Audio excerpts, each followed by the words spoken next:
In a world where two retired vets decided their phone conversations about WWE and storylines would make a good podcast, only one podcast dares to predict the future, where every move, every feud, every moment is overanalyzed.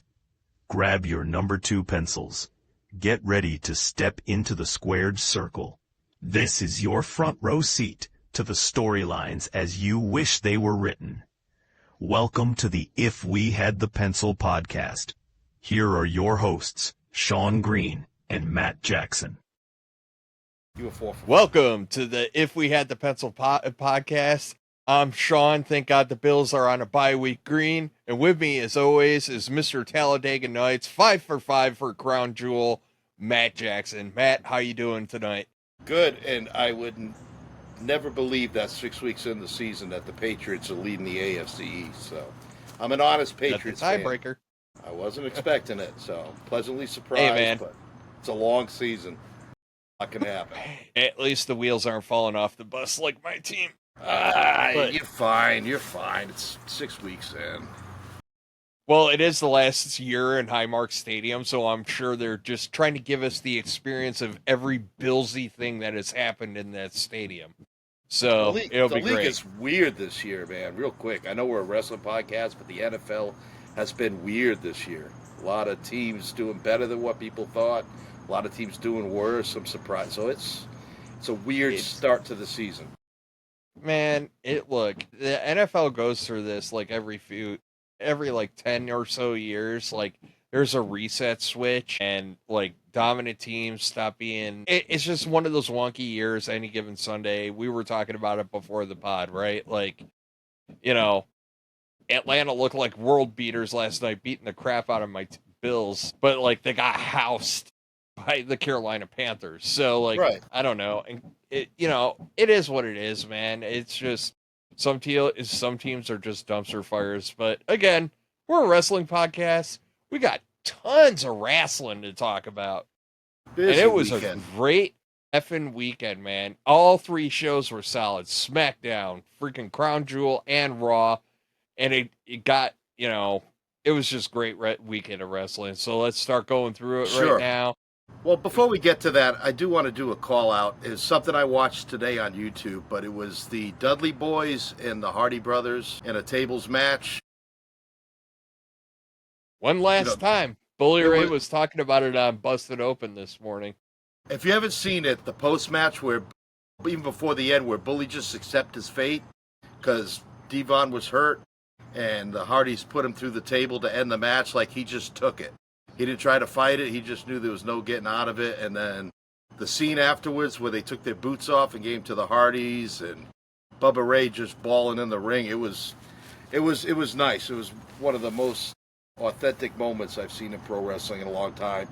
And these are 2 teams that have been around, 20 years that we've watched? So, well, I think he said that it was 20 years or so since their tables match, some match between the Hardys and them, and well, the Dudleys been around 30 years. I mean, they were in ECW around 96, so yeah, I mean it's a long time. This is why when we talk about this, and I'm a huge proponent of this, which is why it's okay to have dedicated tag teams, right?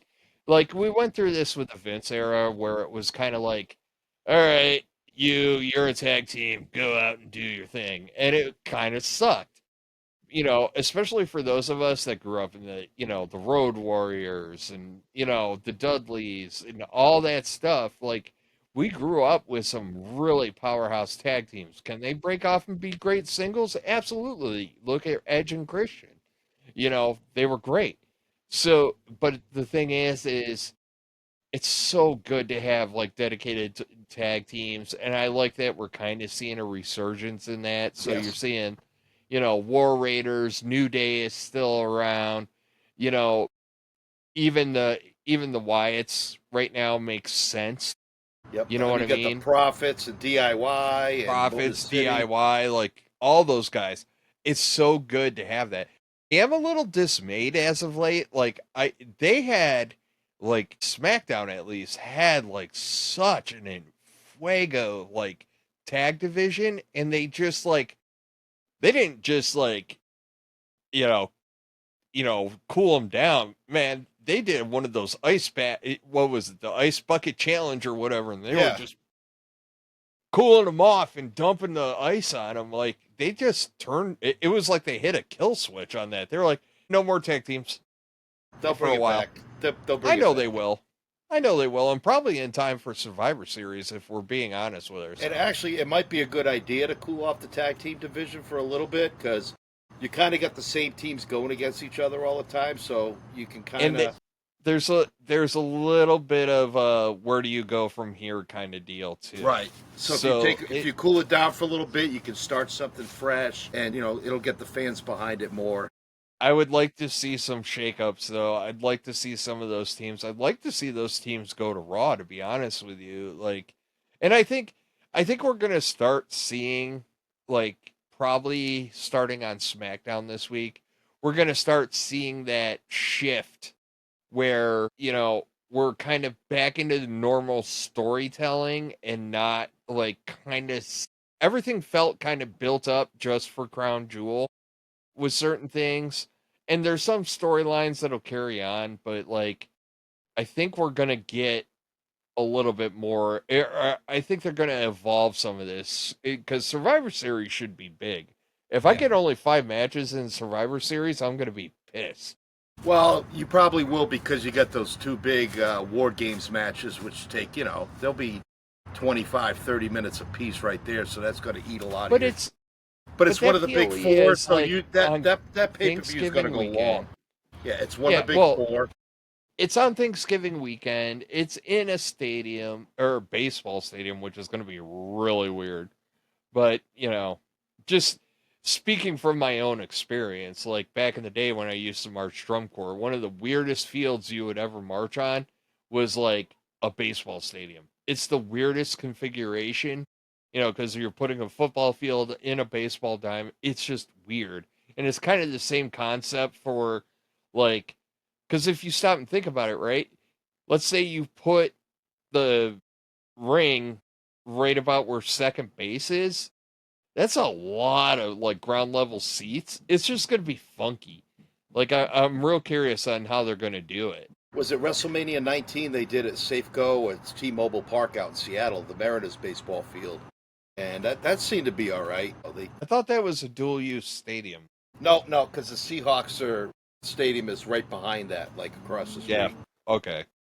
Come on, man. We lived in Washington together. Well, not together, but at the same time. I have blocked all that out. It's all blocked out. Not a fan. Once I retired and I like officially crossed the border for Washington State, coming East Coast, I was like, well, that part of my life is over. Thank God. But I bet you still remember Christine eating half-eaten chicken wings at that restaurant. There is that. Good times. Good times. All right. We got to stop procrastinating, Matt. We got a lot to get through. All right. So SmackDown kicks off. Cody comes out. And honestly, I don't care. Mostly I'm just saying I don't care because it was only set up for, for Crown Jewel. Right?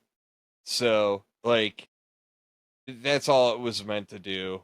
Basically, Cody came out and was like, you can't beat me. I don't know, Matt. And, like, I'm going to be honest with you. I'm kind of, like, if my emotional investment in Cody Rhodes was a stock market, it'd be down right now.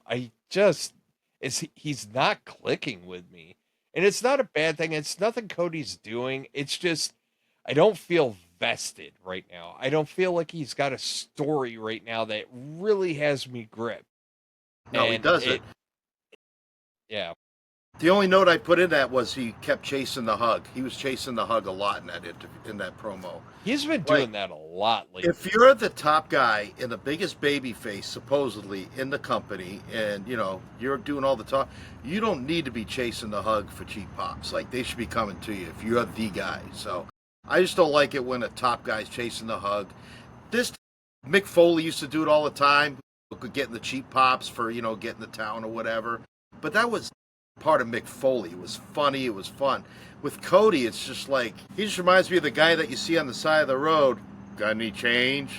Any spare change? Change. Get change. South Park. Change. Yeah, change.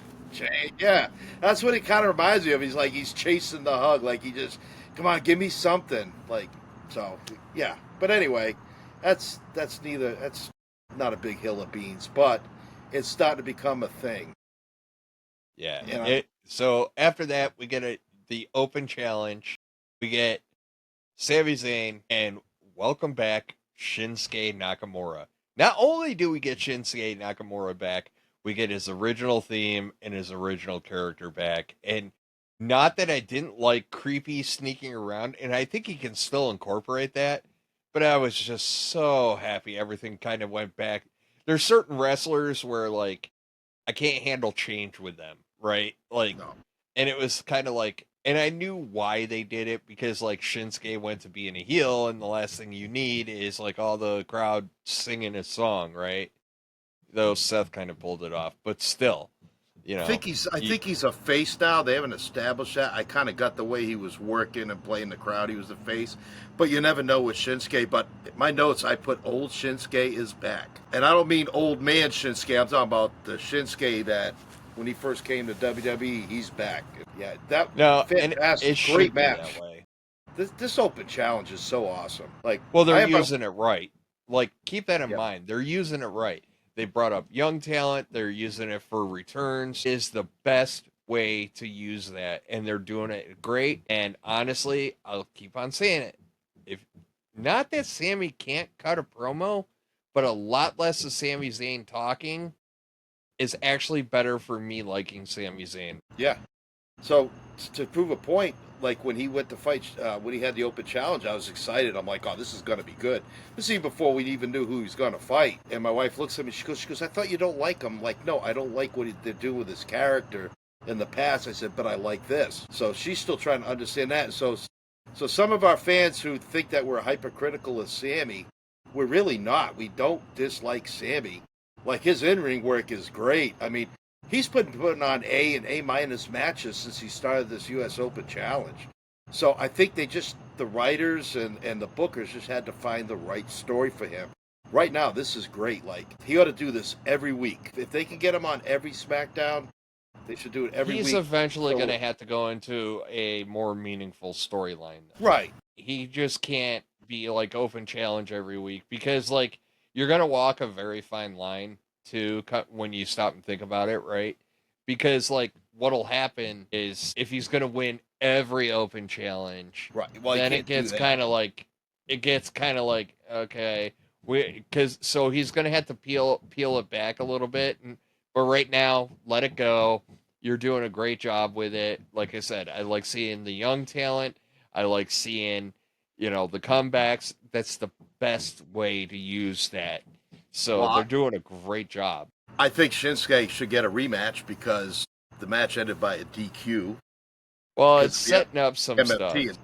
It is, but yep, I just want them MFT to came do out, something. and it is. I just want them to do something good with Shinsuke this time, not have him look good for a month and then fade into obscurity. Like, I want them to do something for Shinsuke. He's too good. He's too talented to keep doing that, man. Exactly. But like, you know what? You know what though? MFT comes out, and I think I texted you this when I finally got to watch it, and I'm like, "Yo," I was like, "It is Halloween season, so pumpkin spice, apple picking, and people dressing up in costumes. So now we get the MFT and face paint. Like, okay, is this really the rehash? I don't know. Like, I don't think it adds anything. I don't think it takes anything away, but it doesn't really add anything to them. No, it didn't look cool here, but it looked really cool when they came out later on the show against the Wyatts. But that's because you had weird lighting and effects. It kind of fit there. Here, it just was kind of like, that's kind of, yeah. But they don't come across as spooky. They don't. I mean, them and the Wyatts and the face. All right, cool. But before that, we got a tag team match. It had Stratton. It had Fakir, who obviously were scheduled to face each other the next night, a one-on-one. And then you get Julia and Kiana James. And it was a thing. Yeah, it was a match. I think that was more about like everybody kind of getting the, "Ooh, will they be able to coexist?" And I think there's a little bit of Stephanie Fakir, at least as a character, doesn't know what she doesn't know. So you weren't really going to get any hypertension even going into that match or setting it up, right? Because basically you just got both her and Tiffany going like, I'm a champion. And it's like, okay, cool. But there's no story there yet. I think No. that if I honestly think though, thinking back to it, not to get ahead, but there might be some validity in you keep them apart, but every now and again you put Vakir over. So it's kind of the Seth thing, right? Like Seth is like 0-3 against Cody. It might not hurt Tiffany at all to lose a couple more times to Stephanie just to kind of build that story. And then Tiffany's actually got some legit freaking, got a challenge to overcome as opposed to Nia Jax. So, Yeah, I just don't know. anything that gets Nia Jax out of that picture, I'm happy. Yeah, yep. And again, the match was pretty basic. They got she got a devil's kiss in like 2 minutes into the match, and I was like, It was like, wow, we're just yeah, going to rip that off. yep, Get that band aid out. Like, so after that, we get Street Profits and the Wyatts. And, okay, it was a thing. I will say that one thing I do like lately, we're getting a lot more Nikki Cross. yep. And I like it a lot. And so, fast forward, the match really wasn't anything notable. And that really, this match only had one purpose, which was to set up MFT facing off against the Wyatts, which was rumored like a month and a half ago. And I wonder if they pumped the brakes on it because it got out. And they were like, no, we're not doing that then because it got out. You know what I mean? Like a little Yeah. snobbery there. But Well, we've been talking about it for it was a month. cool effect. And man, if it ain't Uncle Howdy, just let Nikki Cross run. Like, let her do her thing. Because she squared up quick. And I was like, ooh, yeah. Like, when she did that, I was like, this is the greatest thing ever. Because she doesn't care. It was beautiful. She's like, I'll whoop your ass, too. Great work there. Great storytelling there. I was very happy with it. Yeah. It's beautiful. Anyways, I love the whole Nikki Cross aspect of it. I love that they all squared up. It does make me interested to wonder if MFT is going to add a female, which would be really kind of cool. If we're going to go all in. But it looks like their targets are set on the Wyatts, or set on Sami Zayn. They got into Shinsuke's Kool-Aid a little bit. So I'm interested to see where it goes, but I think it's too early to kind of throw anything on the wall. So, but Nikki Cross squaring up was just brilliant. She was brilliant on SmackDown. Oh, yeah, nose to chest with Solo. Spot. Yeah, nose to chest with Solo, not backing down. But, she had interactions with BFAB too that were really good. Or not just BFAB. I think she interacted with one of the Prophets too. I'd have to go back and watch, but it was just, her work was outstanding. She's been more involved. Was. Yep. She's definitely more done a lot of creepy crap lately. Yeah. She was the one hidden under the ring in the one match. Good stuff. All right. So, last match that we had was Alistair Black defeated Damian Priest in a last man standing match, and it was good. It was entertaining, and I just don't know where we go from there. Black is like a really weird character for me right now. Like, I do not know where to send him next. Like, I like his work with Priest, but I think there's got to be a little bit more. Alistair Black and Damian Priest. I mean, the big takeaway for me in this one is I don't know where you go with Alistair Black after this. Like, I don't know who to link him up with, but it's not a bad thing. It's just different. Yeah, does he wait in the wings for maybe Drew and Fatu to end? But I don't think he's up on that level yet. So, do you throw him in the middle of the U.S. title picture? Maybe. I don't know. This is one of those wait and see things. It's kind of like the MFT. It's too soon to tell.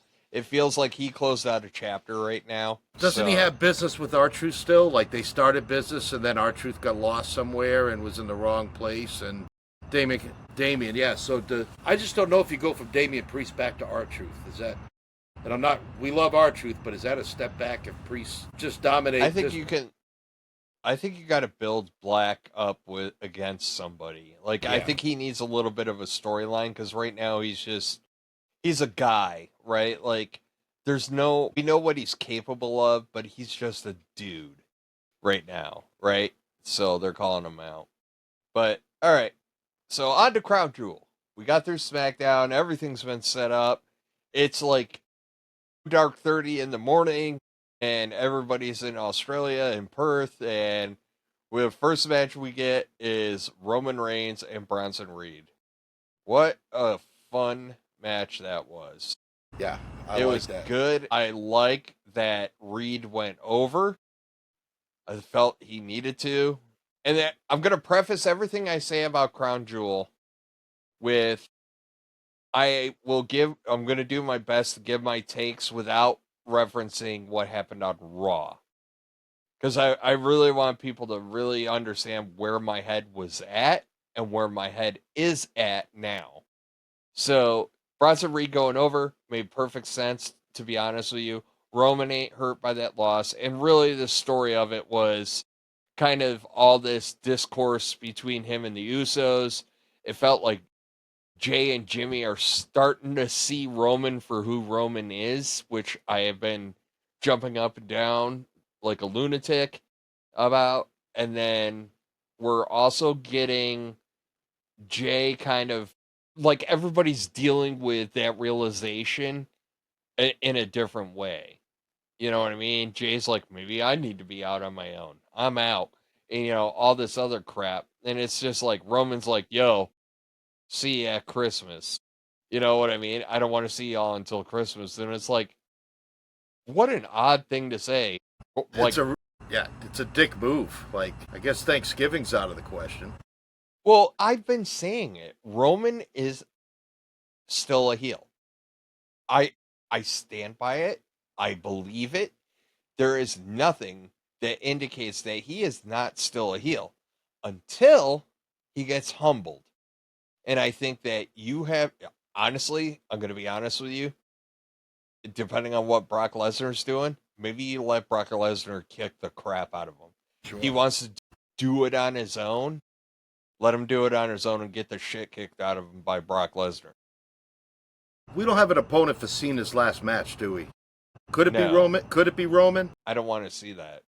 I kind of don't either because I don't. Here's the weird thing about Cena's last match.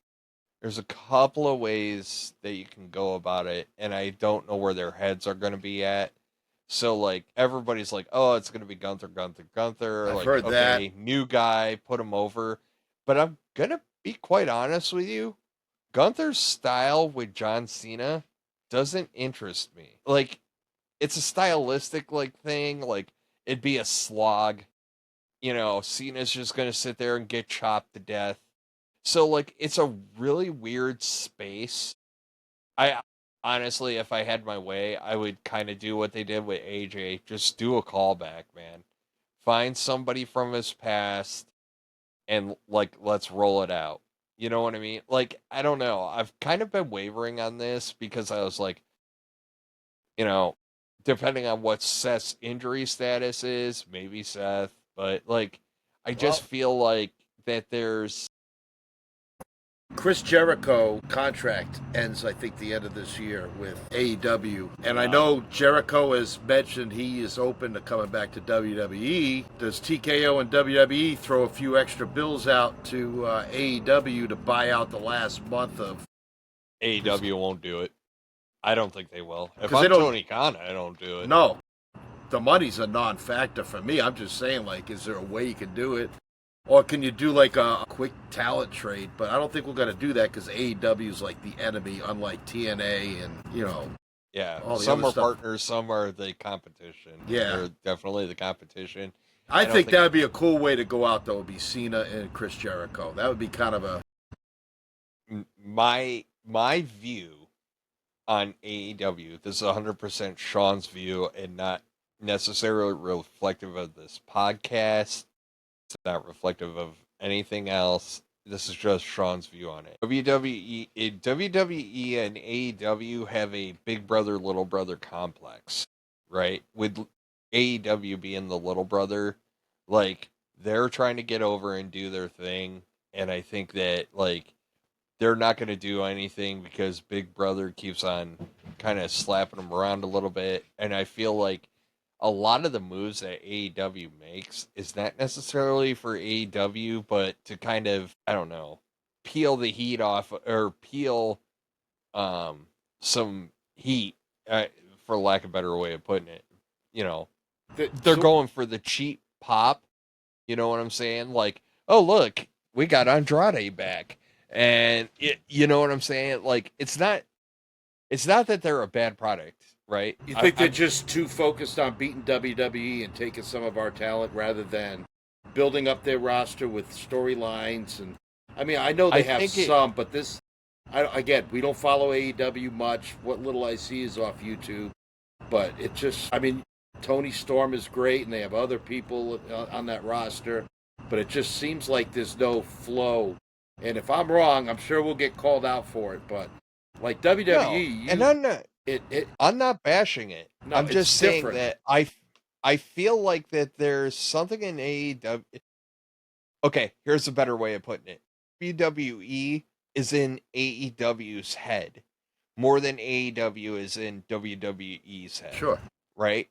Like, AEW is big enough that WWE can't ignore them, but like anything that they can do to kind of shave a little something off AEW to try to trim off a WWE, they always go for it. I think at the detriment. Really, what they should do, and this is just, I've been through the Monday Night Wars. I know you grew up with like NWA and like the original WCW, you know, back in the day WCW, and I think that like AEW would be best if they just were AEW. Mm-hmm. Do your own thing. Make your own product. Don't, like, the talent can kind of flow back and forth, and I get that because there's only so many wrestlers, right?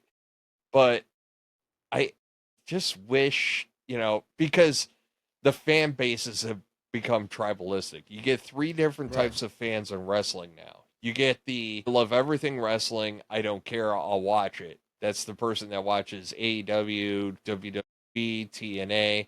Then you get like the WWE tribe and you get the AEW tribe.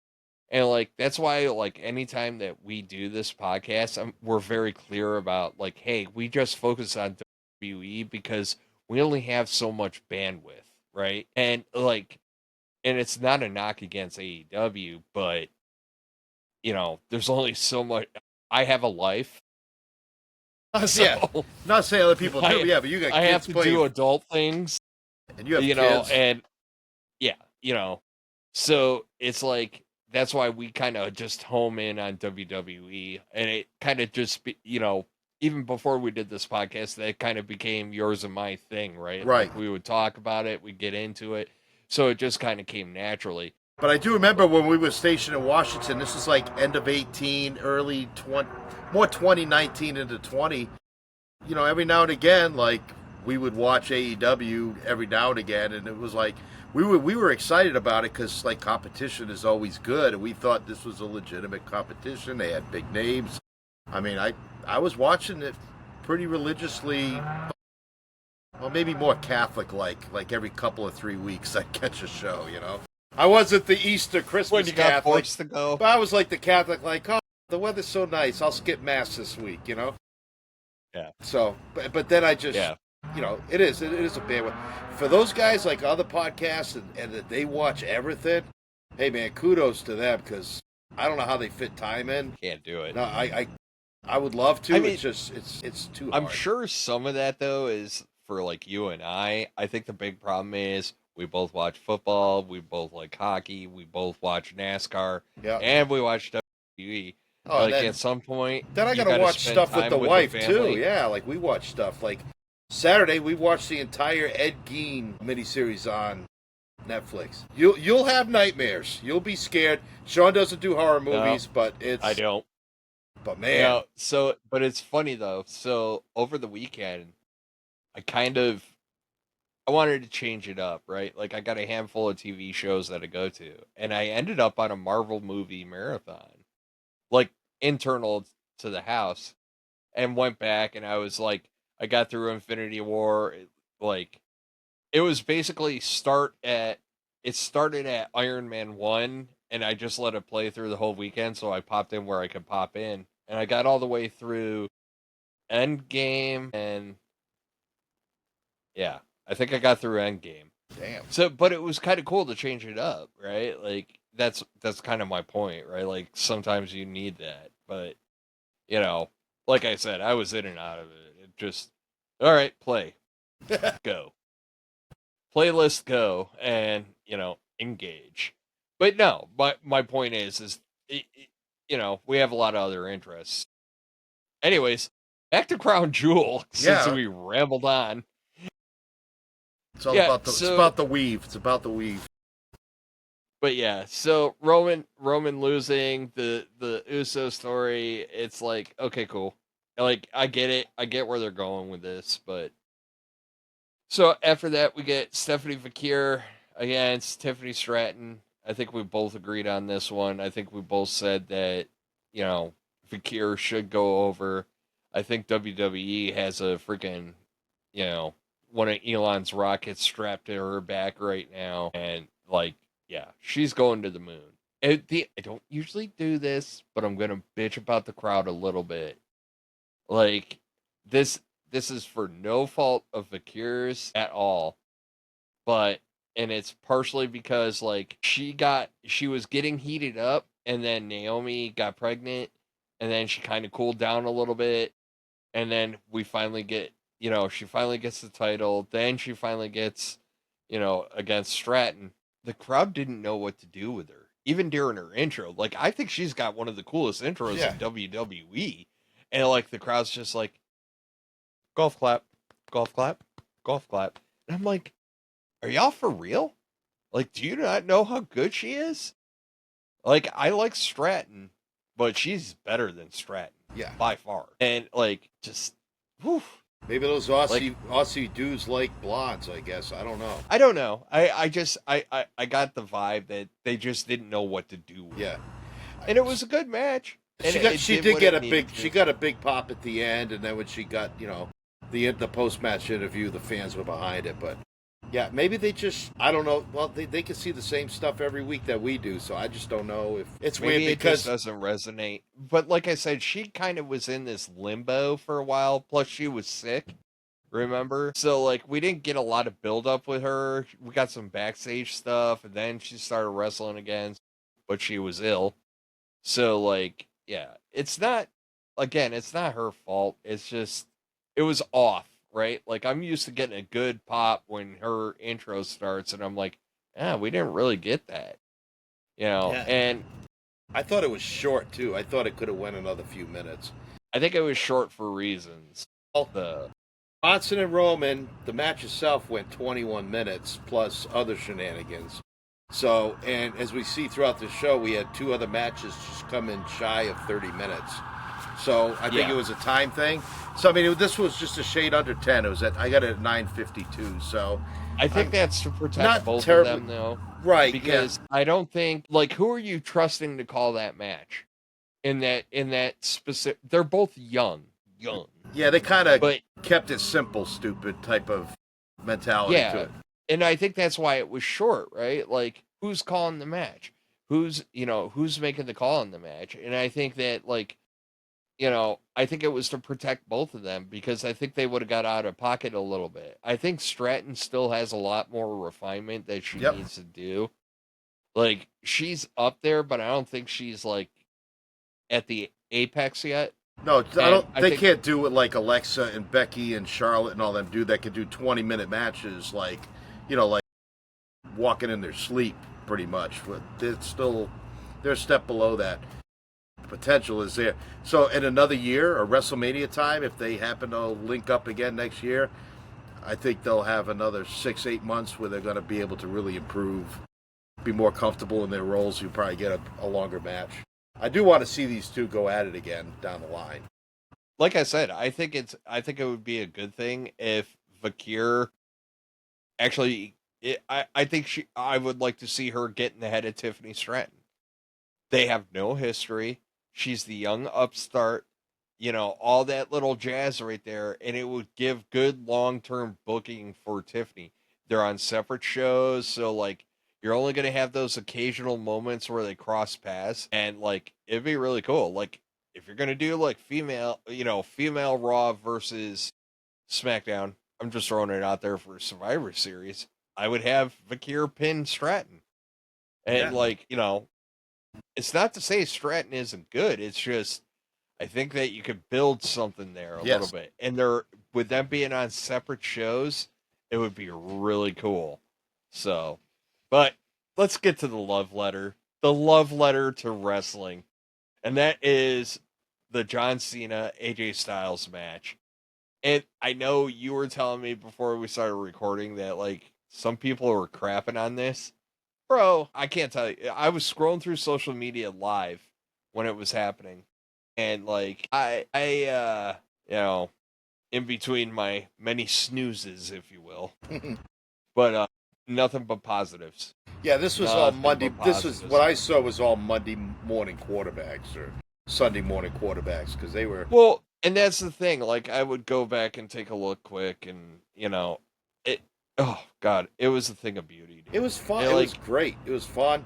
I was starting to write down all the moves that they were copying, and I gave up because they were just one after the other. Bleacher Report had a list. Yeah, they did. But I mean, man, like I'm not gonna lie, I popped for the Lion Tamer. I was popping for a lot of stuff. After the Sister Abigail by Cena was the best, especially after he sat there and everybody, all the fireflies came out. Yeah, it was a brilliant effing moment, and that moment when he pulls off the Sister Abigail and they just whip out their phones and turn on their flashlights was probably one of the most iconic things. That should be in WWE's like back pocket for video production. They should add it to the intro feed for all the shows that Yesterday, Today, Forever Together. They got to find a way to put that shot in there somewhere. It was just brilliant. Like, credit to both of them. And you know what, man? That match was exactly what it needed to be. You didn't have a lot of build coming from Cena. There was a little bit of meh on social media. AJ kind of carried the droplets of water. And, like, it was just great. And, like, I have no qualms about it. Like I said, I'm not the first to say this. I am not the first to say this. Many people have said this. I think you said Triple H said it in the post show. It was a love letter to wrestling. Yep. It was just one of those moments of like when they started going in finisher for finisher for finisher for finisher, you're just like, cool. They're like dipping into everybody's Kool-Aid, and I love it. I love it. How about Cena handing who's the ring announcer, the female one there? The custom intro. Yeah, he had him the handwritten notes. I don't think AJ had any idea that was going to happen because he looked pretty like when he started making. He didn't know. He did it because he did not know, and the reports are he did not know. And the main reason you knew he didn't know was the mention of the Bullet Club. Yeah, and AJ. They had the camera on AJ, and he's like, "Whoa, shit!" Yeah, he actually dropped the shit, and I was like, "Okay, cool." AJ didn't know. No, everything. And I was like, it was so well done. And like credit to Cena too. I think this was Cena kind of giving I want to say Cena giving the retirement rub to AJ. Like, all right, you're up next on your retirement tour. It's not going to be Cena-esque. No. But I think AJ is going to have a couple of big matches in the upcoming year in his final year. And yeah. And then put them both in the Hall of Fame, and we'll just watch that match over and over again. Yeah, no, that was great. Put Cena, Bray, and AJ Styles in all at once. I don't think it's done. I don't think. I think they're gonna put Cena in next year, and I think AJ goes in 27. I think Cena automatically goes in. Yeah, Like, he goes in final April. tour.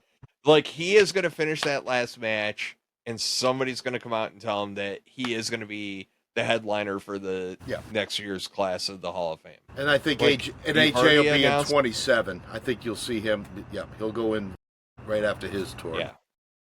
Yeah, and like, it's just, yeah, it's how it should be done. There is absolutely 0, 0, 0, 0 excuse to not put Cena in this year. Like, it literally should be like, hey, congratulations, all the fanfare, all this other crap. Let him soak in all the thank you Cenas and crap. And hey, John, one more thing. You're going into the Hall of Fame. If you can have Rey Mysterio bopping around, already a Hall of Famer, and Paul Heyman bopping around, already a Hall of Famer, John can go right in.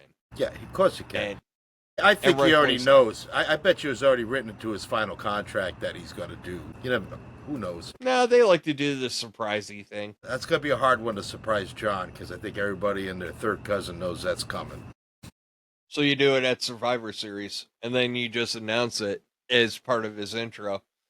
You know, that'd be a nice way. 17, yeah, and 2026 Hall of Famer. That'd be a cool way to do it. That'd be really cool. Ooh, sneak it into the intro. Yeah, that would be good.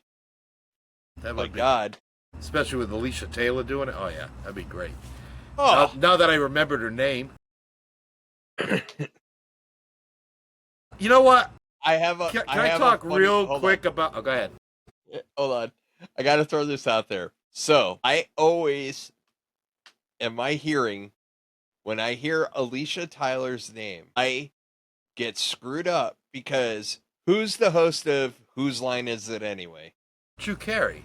Or was. I haven't watched. Oh yeah, the new one. Yeah, Aisha. Yeah, no, it's easy. Yeah. I hear Alicia Tyler. I was like, is she doing this on top of Whose Line? No, I know it's not the same person. Yeah, it's Taylor, right? Isn't her last name Taylor? Yeah. Alicia Taylor? Yeah. Yeah, okay. They both are. Yeah.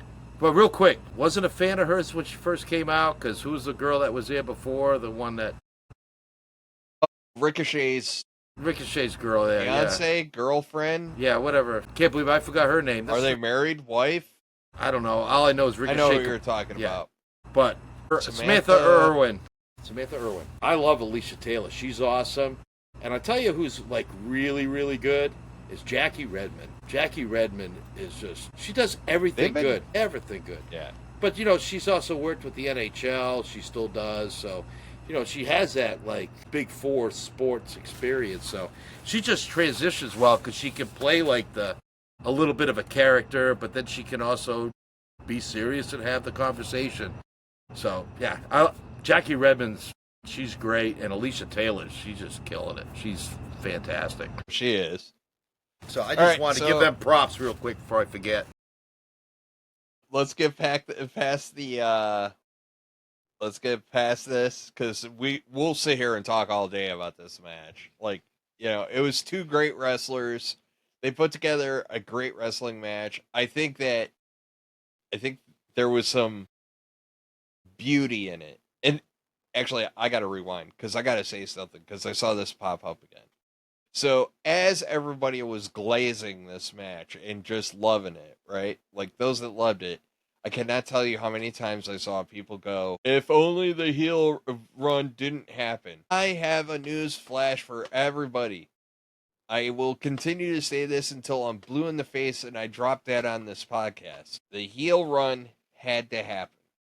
You needed something to break up his farewell tour's monotony. If we went into Crown Jewel and he had been a face the entire time, we would be burned out on it. Yep. The heel run, while underwhelming, did a lot.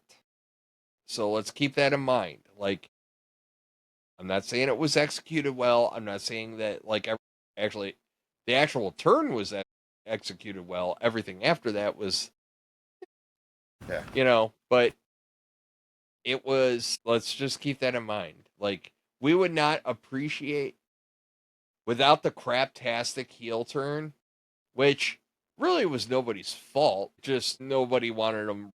They thought they wanted him to be a heel, but they wanted to also say goodbye. So they're kind of like, it might have worked better if they didn't have The Rock involved from the beginning and then have The Rock like pop deuces and leave. It just it never started off worked. bad. Yeah, It no matter. never would have worked properly because the problem is it's his farewell tour. If we did not know there was a set number of shows, if we did not know that there was a ending date, if we did not know that, it would be totally different. However, we did know that. And the problem is, as he's like, this is the last time you see me, and everybody just wants to relish in the John Cena. So good, good vault, bad landing kind of deal. Yeah. You know what I mean? Like, you lost a couple of points on the execution, but I don't think you would have ever won that one. I really don't. I think it was necessary, to my point, that it had to break everything up, but I don't think it would have worked. I don't think the fans would let it work. They were like, oh, he turned. But you're leaving us. I want to cheer for you. You know what I mean? What they could have done was they could have brought Cena back, and Cena could have just said, I'm back, and not mentioned the retirement tour, but that's a hell of a lot of merchandise that you give up on. And then you could have him turn heel, and it might be work because the fans don't know it's his last run. Three-quarters of that arena in Perth were wearing yellow shirts. I know, it looked like a Savannah Bananas game. Oh, my God. Oh, my goodness gracious. It was like everybody slowed down because it was the world's biggest caution sign. It was crazy. Like, I was kind of noticing that right out the gate. It looked really cool, too, with the building being blue. It was like it looked cool. It was a nice contrast. Yeah, it was. So then we get Io Sky, Rhea Ripley, and the Kabuki Warriors. And it was a fun, entertaining match, as expected. And Rhea and Io went over. Like, I don't want to get into the, play-by-play of the match. No. It kind of went the way it needed to. It was excellent. But, man, you want to talk about being, after what AJ and Cena did, they stepped up. And it was smart booking because you put Rhea Ripley there. Right. And in front of an Australian crowd. So you kind of kept the momentum cushioned going. Your landing a little bit for that, right? Like, you cushioned it. Like, it was brilliant booking, in my opinion. So I don't know. You got anything overly pressing on this? No, I thought it was kind of a neat surprise that Rhea didn't get the pin and Io got the pinfall. So I thought that was kind of cool. And then just a couple of nice touches that Rhea and Io both had Japanese flags and Australian flags on their gear. I thought that was a cool touch. So it was. Tiffany had Australian flags on her gear too. That's right, she did. That match was so quick. Oh, I'm kidding, but I was more vested in this match. Stephanie Vakir and Tiffy was good, but to me that was my kind of popcornish match where I might have been making my fourth coffee during that match or something. But this was fun. I was gonna save it till we talk about Raw. Rhea and Io together is fun. I like those two together. They complement. And I know we talked about this the other week, but where Rhea's kind of that, how do I put it? She's that girl, you can do better person, right? Like, she's been kind of in Io's head, and Io's finally realized, and now they're just like living their best lives, right? Like, but they're so different, but they fit so opposites attract. But yeah, they're a fun group together. But that's all I really got to say about the match. It was fun. It was. So, actually, not going to have a ton to say about the last match either. Seth and Cody. So, a few takeaways here. Seth went over, and again, not knowing what happened on Saturday or on Monday Night Raw, it was the right call. We talked about this last week. We said Seth loses, everything falls apart. Like, you have to kick him out of the division. He becomes bum-ass Corbin, for lack of a better term, with a title belt. But you know, Yeah. but the match was good. And man, I said it earlier when we were talking about Cody's promo. Like, I don't get juiced and excited for Cody right now. And maybe it's to your point that he's chasing the hug so much. But, like, you know, it was good storytelling in the match. Seth supposedly got hurt on the coast to coast headbutt, which was a really cool spot, by the way. It was, but the And landing then- was rough. Yeah, and then like the way it ended was like about as clean as you could get from a heel, if that makes sense, right? So the watch got used, he got over with the watch, but he's a heel. So he used stuff to his advantage. I look at that no different than somebody peeling off the cushion off a turnbuckle, right? Like that's really what it was. Yeah. So It just had a little more meaning because it was the watch that Cody gave him after WrestleMania. You know, they've been showing him looking at the watch, so you knew it was part of the story. The only thing I'm really going to say about this match was my last note on this. I found it odd. Now, this is Saturday morning, so we're not even looking at the Monday yet. It's odd that there's no Paul or Bronze out after the match to come out and celebrate. Like, you would have thought Paul would have come out, you know, or something. They would have come out, nothing. It was like, I thought that at first, but the whole premise of the whole thing was Seth had to do it on his own. yeah, but the match right? is over. Like, They could have came out and just even Paul alone could have just came out and like, because the whole thing was they were running these promos, especially the famous one on Friday where they're backstage, and Paul's like, well, you know, talking about, well, what if I lose? What if I lose? And we talked about that. You should have had an answer right after that match. Like, Paul should have came out beaming. You know, that's my boy. The vision is intact and all this and stuff, which I just thought it was weird. And I wrote this Saturday morning. So, I mean, I don't want to talk about Monday yet because we're going to get into Monday. But I just want to let you know, I thought that was odd that didn't happen. My first impulse was, why didn't they come out? And then I was kind of like, I think because of a couple of things. I think because of the uniqueness. I think because Seth already grabbed the mic. It was Seth's moment to shine. One thing that I did find interesting was he dropped the line that he is the GOAT. And like, it's a little thing, but at that instance, without knowing about his injury or anything else, at that instance, as soon as I hear the word GOAT come out of his mouth, I was like, it's him and Seth at the last match. Or him and Cena at the last match. I instantly thought that. As soon as the word GOAT came out of Seth Rollins' mouth, I went, that's a setup. That's a setup for him and Cena in the last match.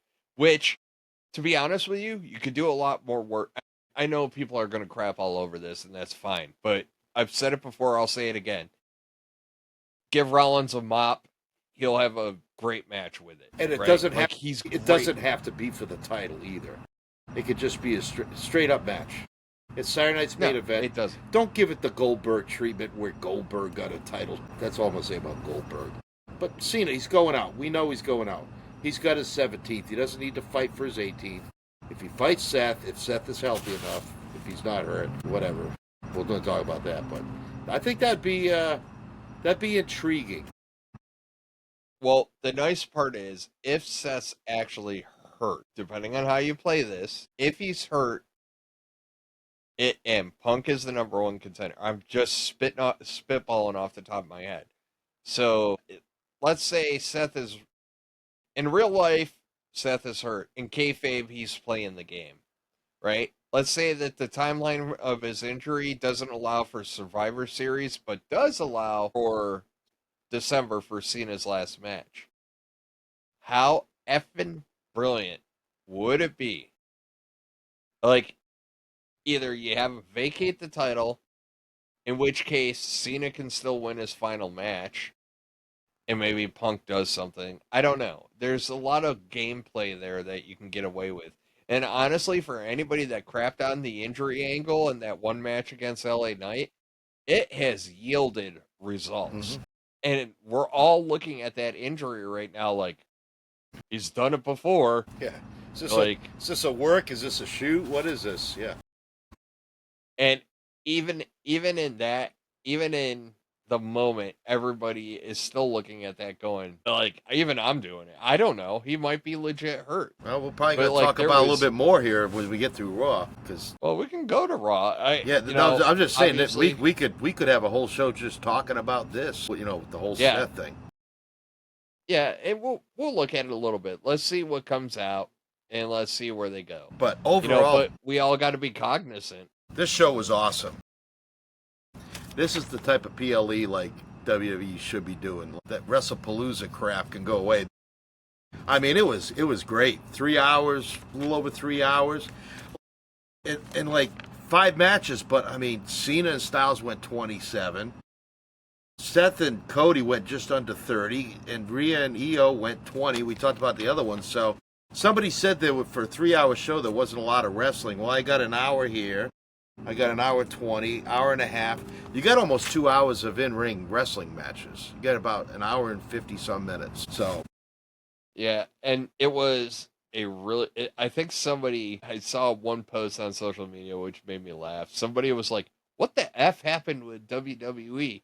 They're like, after WrestlePalooza, which was kind of universally renowned for a meh PLE, like they came back with like solid SmackDown, great PLE and Crown Jewel, and a great Raw. It's like, what the hell happened? And I'm like, maybe they went back to their roots. Who knows? I thought it was clever. you're not going to hit a home run every time you get up to bat. Sometimes you got... Your PLEs, you should PLEs. at least be getting doubles and triples. Yes. Like, you might not hit a home run, but you should damn well Yeah. be close. No, you should be taking it to the wall, Yeah. dude. I don't want Like- I don't want bloop singles and... Yeah. Yeah. Let's not bunt. Yeah. Woo! Sports references. There we go. All right. So we kick off Raw, and we get Seth out there, and Seth is just spreading the love everywhere. There was a great moment with him and Paul. He propped up Bronson Reed. He propped up Braun Breaker, which if he's hurt, like legit hurt from the Cody match, let's be clear about that. This may be him like doing one last solid for those guys before they go off on their own. Could be. You know what I mean? It could be. And I don't want to talk about the end until we get to the end. I thought the crowd was into... I don't know what the difference was between Saturday night and Monday night, but that crowd loved everything Seth did Monday. They went nuts for him. I mean, then especially once he called the fans wankers, because that was a theme all weekend, that everybody was a wanker. And then finally, Seth called them wankers, and the fans, popped for it. They loved it. Man, Seth is just so damn good. I hope he's not hurt, because he's been on one of his best runs. And then, it's nice, too. The fans gave Bronson Reed some love, and then Seth was just spitting true throughout the whole promo. It was a great way to open the show. This was a fantastic Raw. I'm going to say right from the get-go. That's how you come back after a big win. That's how you come out after a big win. Yeah. A lot of people are latching on to, I didn't need them, I could do it all on my own, as the motivation behind the end of the episode. But, no, that... I hate to say it, if they use that as a catalyst, that's lazy. I wouldn't do it, because here's the problem, right? Oh, another sports reference. Do you remember Steve Young after he won the Super Bowl? When he's like, get the monkey off my back. You know what I mean? He's talking to one of his teammates. He's like, and they're emulating getting the monkey off his back. Why? Because he was always second fiddle to Joe Montana. But that instance for Seth was his get the monkey off my back. Yep. Right? He finally broke through. He beat Cody. And, so him saying that he did it all himself, if you come back with a promo next week with the Vision, and it's Braun Breaker going, I did it because he said he didn't need us. Lazy and shit. You better come back with something way more in depth. You want to laugh? You want a little chuckle? You want my very first note that I wrote? Because I wrote about 6 or 7 things that I've kind of covered. The very first thing I wrote, and it wasn't even 3 minutes into that promo, I put, they need something for Breaker. Because Bronson Reed was starting to move ahead. with beating Roman, and like Breaker had. So here I am at the top of the show, right? Like, man, they need something for Breaker. Well, Breaker got something by the end of the show, but I just thought it was funny. I had that for my first note. Like, I'm just watching it, like, Breaker's got nobody to feud with. There's really nothing going on. Braun just beats the crap out of people and does amazing things. And I saw that, and I'm like, I just see him standing there, and I'm like, man, they need to do something with Breaker. And by the time we get to the end of Raw, Breaker got something. But yeah, great way. This show was, I mean, I'm going to say it again. This show was It was solid. Man, what a way to come back because after right after PLE. that, we get Dominic Mysterio and Penta. And, like, great work. I like later on that the interaction backstage with Dom and AJ and Adam Pearce was brilliant. Like, Pearce calling him out about the hammer. I was like, nice. It means it didn't go unseen. AJ being like, well, the tag titles haven't been defended in a while. Why don't we just go up against, why doesn't me and Dragon Lee go after it? And then, like, they're like, do you want to let him know, Dom? And then, like, there was just so much good interaction that came from that. Like, well, even before obviously the match was fun. Yeah, even before that, when Penta was backstage and Rusev comes up and they have their little chat, and then Dom comes walking around the corner and sees Rusev. He's like, he's got his 2 titles. He's like, oh shit, I'm out of here. Creeping back. Yeah, that was a great one. I tell you, so like Dominic is great. Man, Dominic was awesome in this. Penta was Penta, which is awesome, but Dominic, man, that guy just grows by leaps and bounds. I know his Three Amigos. His wrestling has gotten so much better. His Three Amigos sucks. Yeah. His 619 ain't that great either. I think that's on purpose, because first of all, I think he does it as kind of like he's shitting on his father, because he does it lazily. He also does it the wrong side, so the Three Amigos, I just don't think he could do it. And that was a cool spot in the match where they kind of went back and forth trying to do the Three Amigos. It's my pet peeve. It is my pet peeve with Dom, because I've seen instances where, like, a Liv Morgan will do the Three Amigos, and it looks great. She rips it, she nails it.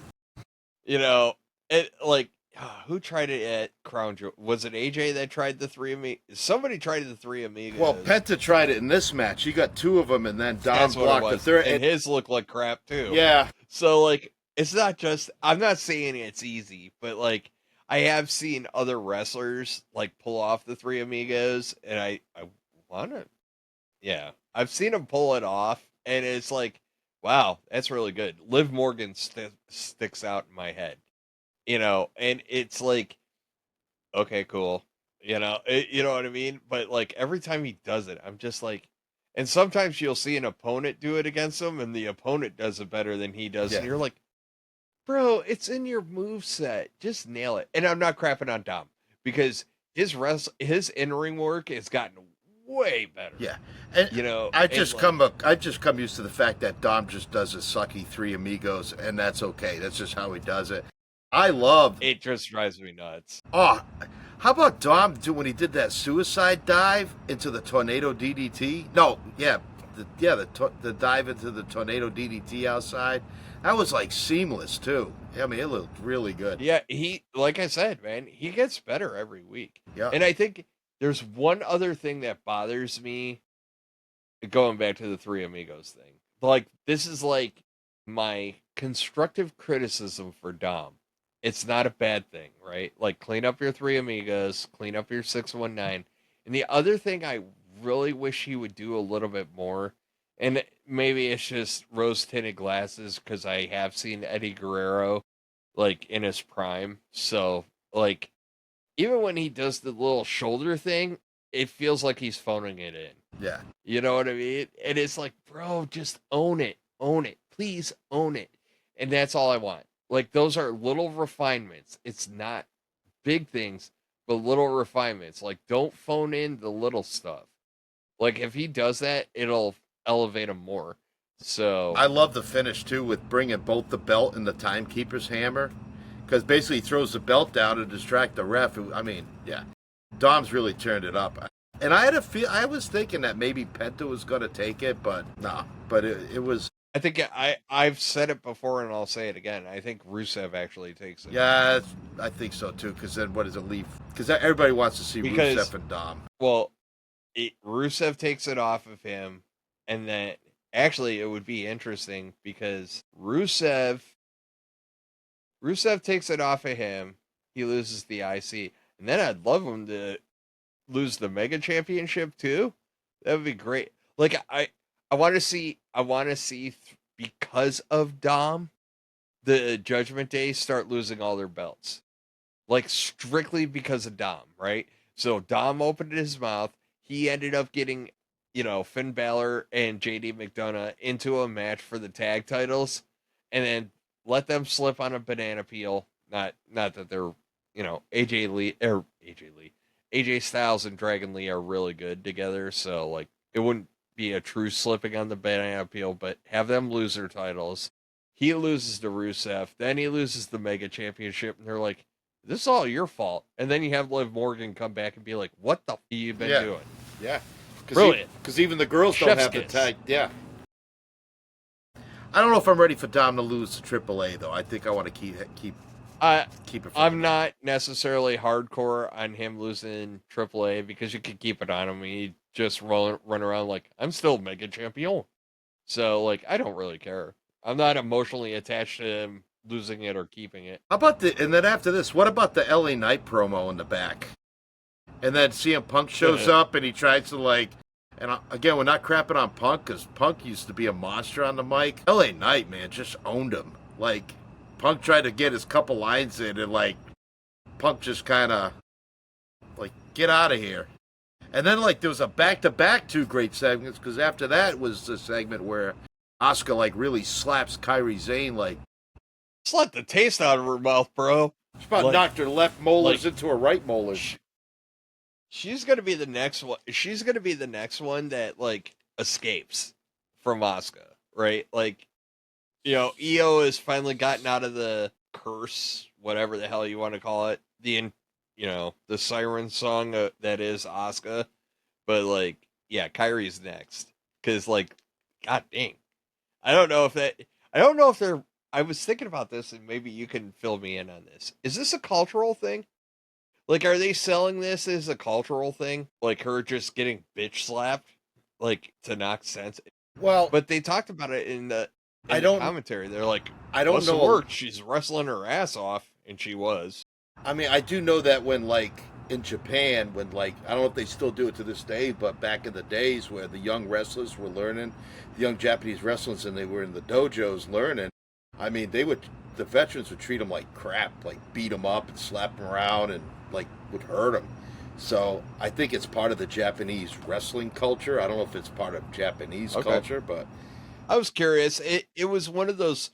It was one of those fleeting thoughts that kind of crossed my mind, and I was like, maybe. But yeah, no, it was good. And Kairi's she was awesome in that match. Yeah, well, that's what I was going to say. She has been, I have a hard time with her because she's a roller coaster.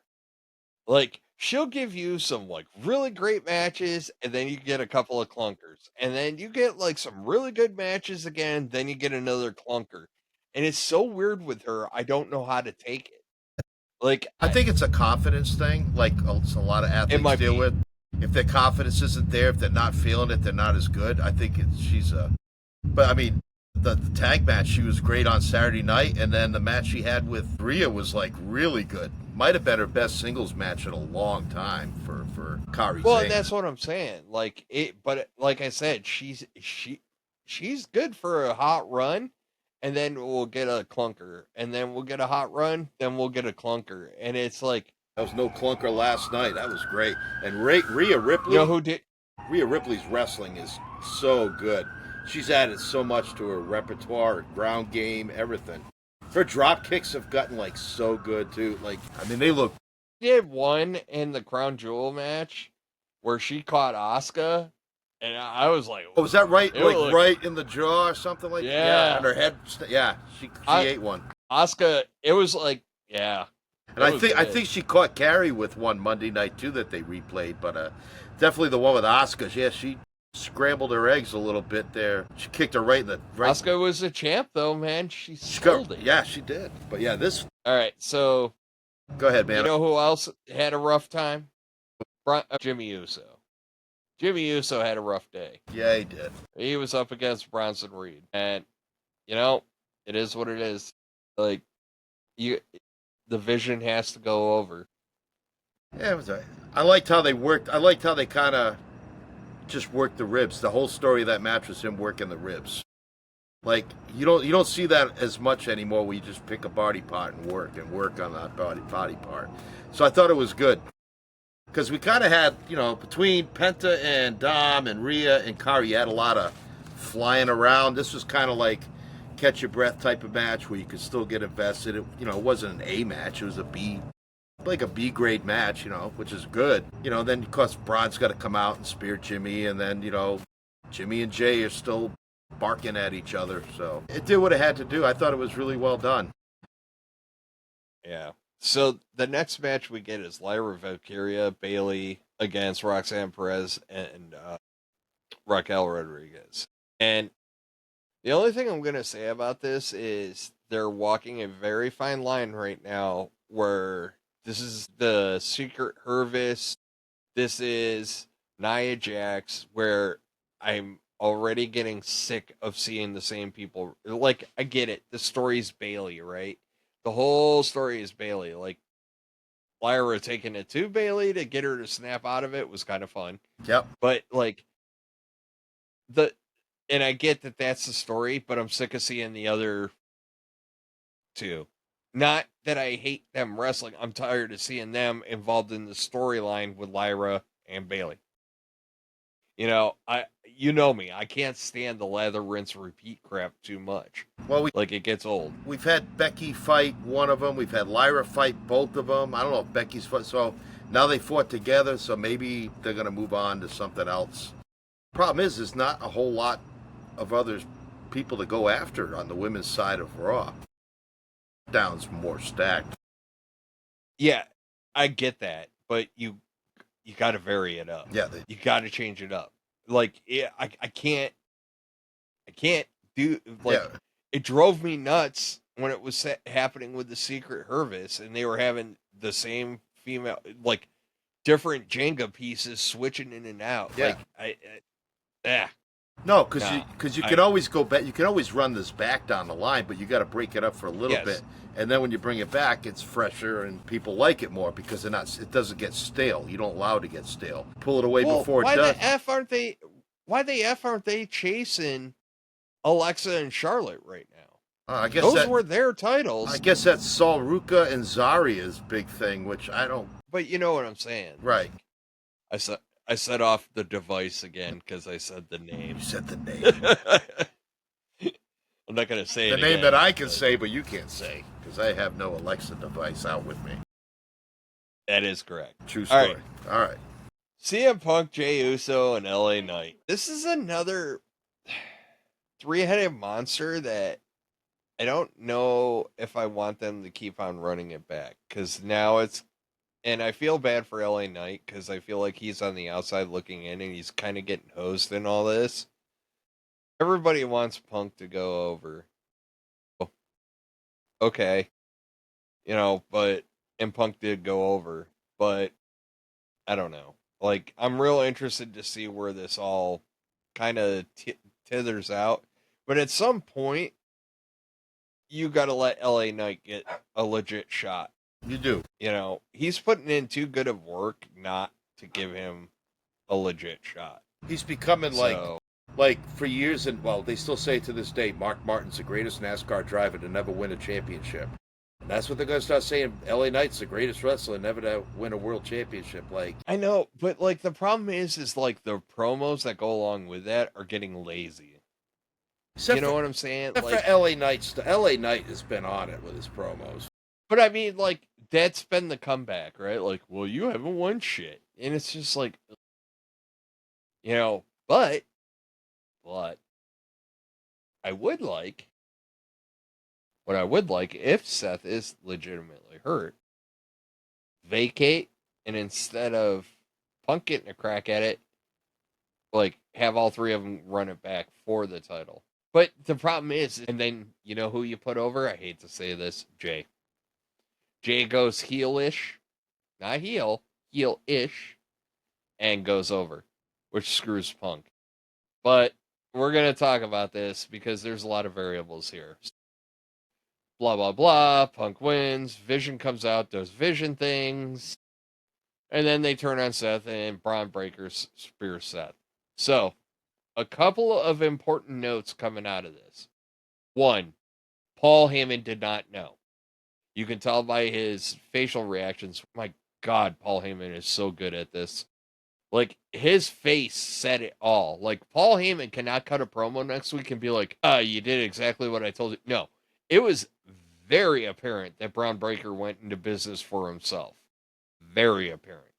Like, he did it. He's looking at Bronson Reed like, you with me or not?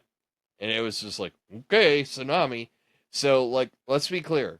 Reed wasn't in on it. Heyman wasn't in on it. Braun Breaker went into business for himself. You think I think Seth it's knew important about to it? identify that. And listen, credit to Busted Open, and they were kind of talking this a little bit today. And to be honest, none of us know. This all goes back to the injury angle against Right. Night.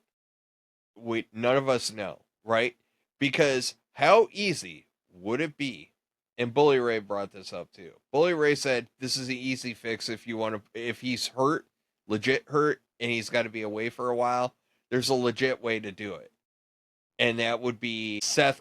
When it's time for Seth to come back, he just looks at Braun Breaker and goes, "I understand why you did it." Or it's an act. It gets him. It protects Seth from CM Punk. CM Punk gets confident. Next thing you know, the Vision's all back together again. I don't know. But it is important to note that Braun Breaker went into business for himself. So I think Paul Heyman did know. I think everybody in that ring knew what was going to happen. This is me thinking. Nope. Could you write Nope. this? I'm not buying it. Really? I'm not buying it. Paul is a great actor, so he can make. I'll have to watch it back again. You go back and watch when that spear happens. He doesn't just sit there and drop his jaw. He's like, "What are you doing?" Like the actual execution of when you see the interaction with Bronson Reed and Paul Heyman, their actual reactions to the spear tell you that they did not know. From a kayfabe standpoint, they did not. Okay. And their reactions of, "Oh my God, right, what are you doing?" I thought that you really thought Paul didn't know. Like, Paul Heyman just didn't know. In reality? Yeah, that's what I thought you were No, in real life he knew. Yeah. No, Yeah. I'm saying kayfabe. Kayfabe, yeah. I'm saying kayfabe. Oh, yeah, kayfabe. The character did not know. But it's important to identify that because going forward, like I said, if Paul comes out and goes, "This is all part of my plan," bullshit. How about if Then you CM lost Punk all credibility. What if the whole plan was Punk set this up? Could you write it where Punk? I don't like it. I don't like it because right now he's like uber babyface, right? Like everybody's just like, "Oh, CM Punk." Yeah, but like, does this turn Seth babyface, or does this turn the Bronze babyface? Doesn't have. Like, I don't know. That. Well, I don't know, and that's the problem, right? So I don't think you turn them babyface because they still need to be wreaking terror. Here is the one catch-22 on this. If you are not putting Seth back in that group, if Seth is legitimately hurt, you must introduce another member. Paul Heyman has to bring another member. I don't care if it's a guy from NXT. I don't care where you dig this. Make it R-Truth. I don't care. Somebody else has got to go in because guess what? When you only got two dudes, you're not a faction. You're a freaking tag team. You know what I mean? Like, All right. Yes, when it's even DX, which was Triple H and Shawn Michaels at first, they still had China, which made them a faction. And I guess you can make the same argument for Paul Heyman. But Paul's not in the ring. He doesn't get physical much. China technically didn't. Well, she did. She'd sneak in and do stuff, but yeah. But the point is DX like set DX aside, right? Like DX is over here because they were unique, right? Like they were just a couple of clowns clowning, right? Like their whole thing, all the way down to like talking to Sergeant Slaughter with the visor with the wipers. Yeah. Like I love that. That is. Like there's so much that DX did that was amazing. It's not even funny. But my point is that like Breaker could go off and do his own thing, but then you need something for Reed to do, right? So, I think the real story is maybe you just have Breaker break free. I don't think so though, because I think Paul is a slimy bastard. No, once Paul raised both Braun's hands and like got that at the end, he raised his hand, got this. So yeah, but we've seen Paul do this before, right? Like, well, that's why I was saying. Is all about. He's the king of the Self-Preservation Society. Like, as soon as it looked like he was going to get done in by Roman, he's like, I love you, my tribal chief. I love you, my tribal chief. Like, he switched on a dime to protect his own ass. Okay, so like, let's keep it real. Yeah, I honestly don't think Punk would be the right choice. I'm just throwing out names to see who they could. Could they? No, you can't do it with Punk. You can't do it with LA Knight. Can you do it? Could you pull in Drew McIntyre from SmackDown after he does his little thing with Jacob? Big time. Bro, I've wanted Drew in the Vision forever. I wanted Drew to be the fourth dude. Yeah, I would. Really, Randy Orton would not work so bad. Yeah, Randy Orton would not work for me because he's got that. Randy is gonna. I'm telling you, he and Cody are gonna meet WrestleMania next year. Cody is Randy and freaking Cody. Like the Cody Randy story is gonna take off at WrestleMania season. So like, I'm 100% convinced of that because that's Cody's last great big story. So, but yeah, so like I don't think Rusev would fit in with the Vision. I don't think it would. What you need is to replace Seth. If Seth is out, you need charisma, and you need a veteran, like a veteran leader. So that's why I think Drew McIntyre would be a great choice. I mean, you can't add because we've been talking about how I wish Carmelo Hayes would be part of the Vision. Well, now he wouldn't fit with the two Brons and Carmelo. I don't think. No, because then, and I think there's an interesting aspect to here that we kind of need to be cognizant of that not many people are going to talk about. When Roman Reigns lost to Cody, Paul Heyman was stuck with Solo Sikoa and that whole mess, right? The remainder of the bloodline, he starts bringing in all the Looney Tunes, Samoans, and all this crap, right? That's now MFT. It is important to keep that in mind because that was traumatic for Paul. And he ended up through a table because of Solo Sikoa. And there is a non-0% chance. There is a possibility that one of two things happens. Either Breaker continues to think he's the big king shit, and Paul's just like, F this, man. I'm not doing this again. I went through this with Solo. I'm not doing it again. Right? Where like the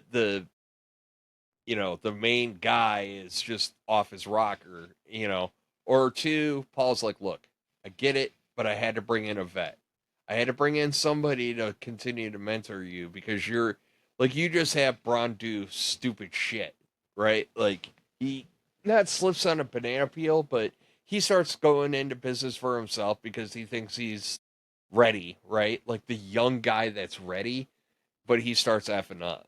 Well, right. The problem is too, if you just had Braun Breaker and Bronson Reed, they all turned on Seth, and if you don't get Braun Breaker in the world title picture right away, it kind of looks dumb. Like there's got to be a quick. There's a lot of fine line here that needs to be considered. Yes. Like I'm gonna be real with you because here's the problem, right? This is the Vision problem. A lot of the problem with the Vision right now is everything was made it was set up for long term, right? You did not bring Becky in. It's all the same arguments I made last week why Seth had to beat Cody. Yeah. Those same arguments are valid, right? If unless it's an injury or a play injury, whatever. Yeah. You cannot breaking them up now. And like I've seen people go, well, it's been 6 months. It's like, it's not ready. So, They started off so effing slow with that faction that, like, if you're like, okay, all right, Seth's out now, like, it's a waste. Why did you bring Becky in? Why, you know what I mean? Like, why are all these people in the fold? so either Seth is really hurt, or they're gonna play gotcha again like they did at SummerSlam. Those are the only two answers. Which, if they play gotcha again, I think it'll piss people off more than people who are like, oh, That's was why cool. you do it. Well, I mean, at SummerSlam, it was cool, and we kind of had an idea. I was thinking that Seth was playing it off. It's even better this time, though. Because maybe, like, going back to the Drew McIntyre thing, or whomever, maybe you just say F it, and, like, Seth will be in a match, and they're like, oh shit, here it comes. And then, all of a sudden, you find out that the Vision's on their side. Like, I would also don't understand why Punk being number one contender leaves a interesting taste in my mouth, because are you really going to blow your Punk Seth load on Survivor Series? That to me is a WrestleMania match with all the animosity involved. And then you give Punk his big moment, but I don't know, dude. There's a lot of ways that you can go with it. April's a long way to wait, though, for that. But that's why I've said. But Survivor Series would be cool because it'll be 50,000 plus. There's the stadium show. But the thing is, you already have a strong card because of the 2 War Games. So here's the thing: I don't put Punk over. All right, when's Gunther coming back? I don't know what his is. Could he be He could be an option maybe for the Vision. We're gonna find out a lot real effing quick. But I don't think Gunther would do the Vision because I don't think he'd want to be hanging around with somebody that's going to be in direct competition for what Imperium. he wants. Yeah, and he doesn't want anybody. He turned off Imperium. He's kind of a loner. He does his own thing, and like the last thing he wants to do is hang out with a group where they're also going for the same thing that he wants, the world title. So it wouldn't make sense. Honestly, I'm going to be honest with you. Like, what I would do, let's assume Seth's on the out and it's just Breaker and Reed right now. I'll be honest with you. I wouldn't have Breaker chasing that heavyweight title. I'd have him on SmackDown chasing Cody's title. I honestly would. Because it writes itself. Because it's just like, you know, it's Ivan Drago from Rocky IV. I must break. Yeah. You know what I mean? Like, it's straight up that. And it would be him chasing Cody around. And it would change up Cody and make him a little more fresh. And it would I think that I would have him going over there because you could spin the whole story on Seth finally got over. He's like, it took Seth 4 shots to do it. I only needed 1. That's what Breaker's selling point for going after Cody. That's a good idea. It is. I think that because when I look at the world title picture right now on Raw, I don't care. Like, all right, let's play this out logically. Bronson, CM Punk, meh. Bronson, LA Knight, meh. Bronson, Jey Uso, meh. You know what I mean? I'd rather watch those 3 kick the crap out of each other, if I'm being honest, than watch, you know, until somebody else. All of them have been wronged by Seth, but like, yeah, I would totally have.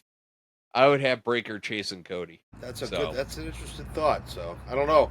Well, I guess we'll find out more in the coming week or so. What's happening? Time to stay tuned. Yeah, it was definitely a surprise because like you kind of leaked the news to me by text where you said Braun went into business for himself, but I didn't think it was him turning on Seth. I thought that they did something to mess with the triple threat. That's what I'm glad I wasn't that overly, but yeah, I thought you were ahead of me. So no. It's all gravy. No, but you know what, Matt? Let's tell the folks where they can find us. Folks, by the way, this has been a lot of fun this week. It's been a blast. And actually, I'm most excited because guess what? Matt had the technical issues this week. But Matt, why don't you tell the folks where they can find us, man? Well, with my technical difficulties, you can find me in the Aldi's Isle of Shame. No. You can find us on TikTok, YouTube, Spotify, Apple Podcasts, and Instagram. And again, we appreciate your comments and your support and your likes and your subscribes. Please drop a comment. Tell us what you like. Again, we try to keep our podcast short. This one went a little long because a lot happened this week. This could have been a 2.5-hour podcast. Easy. Well, we could have kept going, but I had to reel us in, man, because I was like, ooh, we got to get, Yeah, we got going to start chasing waterfalls and rainbows and everything else, man. Sounds so serene. But again, thanks to everybody that's watching and commenting. We appreciate it. That's all I got here from Florida. Back to you, bud. All right, man. Hey, again, thank you everybody that's out there supporting, listening, and doing everything else. Make sure you drop likes. Make sure you drop comments. If you hear something from us that you like, you don't like, or you want to talk about, pull the Cody Rhodes. What do you want to talk about, man? Reach out to us. But until then, everyone, have a great week. We'll talk to y'all next week. Have a good one. Later.